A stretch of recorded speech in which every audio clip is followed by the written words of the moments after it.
কলেজের মাঠে দুই বন্ধু বসে আছে। একজনের হাতে বই, আরেকজন মোবাইলে গেম খেলছে। রফিক আর করিম দুজন ছিল শৈশবের বন্ধু, কিন্তু জীবন নিয়ে তাদের ভাবনা ছিল একেবারেই আলাদা।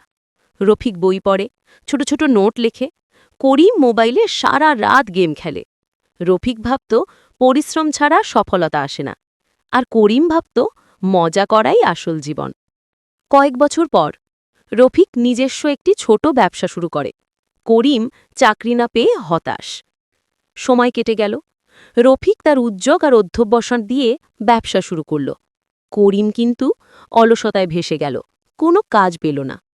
বন্ধু, আমি হারিয়ে গেছি, আমাকে একটু সাহায্য কর। বন্ধুত্ব শুধু আনন্দের জন্য নয়, কষ্টের সময়ও পাশে থাকার নাম বন্ধুত্ব। রফিক করিমকে তার দোকানে কাজ শেখাচ্ছে। প্রথমে কষ্ট হলেও ধীরে ধীরে করিম কাজ শিখে ফেলছে। রফিক করিমকে সুযোগ দিল। করিমও এবার ঠিক করল সে নতুনভাবে শুরু করবে। কয়েক মাস পর দুজন মিলে ব্যবসা চালাচ্ছে। দোকান জমজমাট, গ্রাহক খুশি।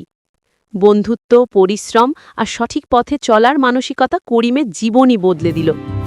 দুজন একসাথে দোকানের সামনে দাঁড়িয়ে হাসছে। জীবনে পথ দুটি, অলসতা নাকি পরিশ্রম। কোন পথ বেছে নেবেন সেটা আপনার হাতে।